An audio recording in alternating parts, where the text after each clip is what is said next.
Hello, fourth grade readers. It's Mrs. Lamondo, and I'm back to bring you your Fontes and Pinnell mini lesson of the day. So let's get started. Let me share my screen with you. And today we're going to continue our conversation about characters. So we're up to LA U26 lesson 2. So today we're going to hear a new book called Ruth and the Green Book. And as you listen, I want you to notice the words and illustrations, especially from pages 7 to 8. What do you notice about the choices the author and the illustrator made on these pages when they wrote about and drew the characters? How did they show how the characters feel about one another? Hello and welcome back to another edition of Sankofa Read Aloud. Today's story is titled Ruth and the Green Book. Written by Calvin Alexander Ramsey with Gwen Strauss. Illustrated by Floyd Cooper. I hope that you enjoy this beautiful story. It was a big day at our house when Daddy drove up to our very own automobile, a 1952 Buick. It was the most beautiful color. Daddy calls it cement green. He bought it for his new job. But first we planned to go on a trip to visit Grandma in Alabama. I was so excited to travel across the country. I packed my own bag, and Mama said I could take Brown Bear with me for company, even though I'm almost too old for him. As we drove out of Chicago, it felt funny to see the neighborhood disappear. And then the streets and then the buildings. I love all the green grass and hills and trees. Daddy told lots of stories about when he was a boy in Alabama. He made us laugh. Eventually, we stopped and had a picnic lunch that Mama had packed. She had been cooking all week to get ready for the trip.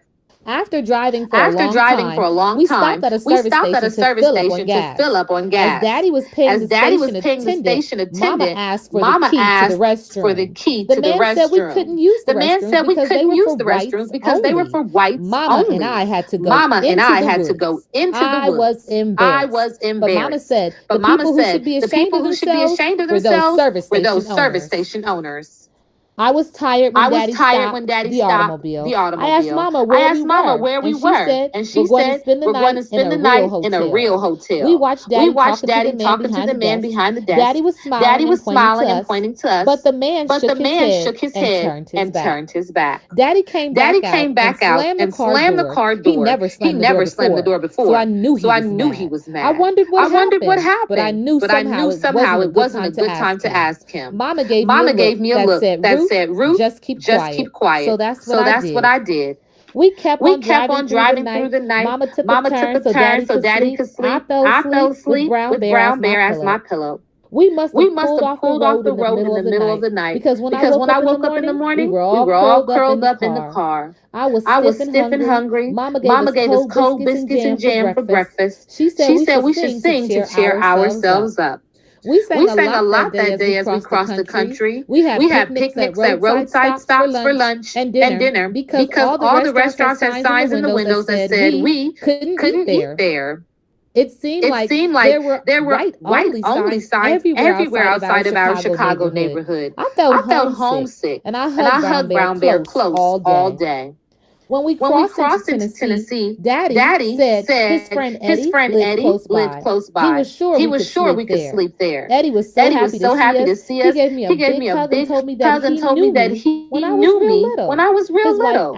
His wife Alice cooked us a warm meal, and I ate too much. Daddy and Eddie used to play music in a band before they went off and fought in the war. They talked about how they traveled a lot back then and how they always had a hard time finding places to rest and eat. Daddy shook his head and said he had hoped that the war had changed things, but now he could see he was wrong. That night, I went to sleep to the sound of Daddy and Eddie playing music together. Brown Bear and I were happy to sleep in a real bed with a real pillow.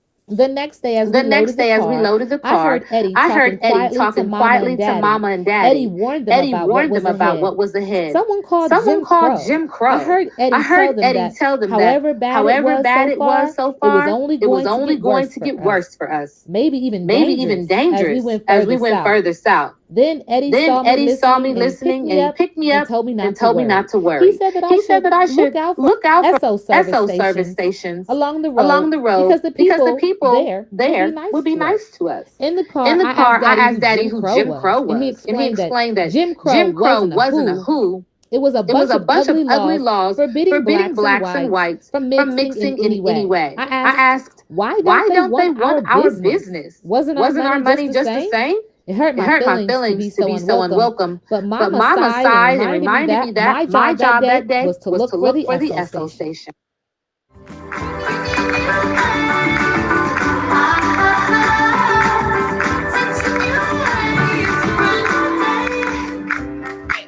Pause there. But so far, I hope you've realized what this family has to overcome. That this story clearly takes place a long time ago when racism was prevalent, meaning that people were openly racist. And we can see how that Ruth's father was still hoping that they would be accepted, but they were still running into people who treated them unkindly.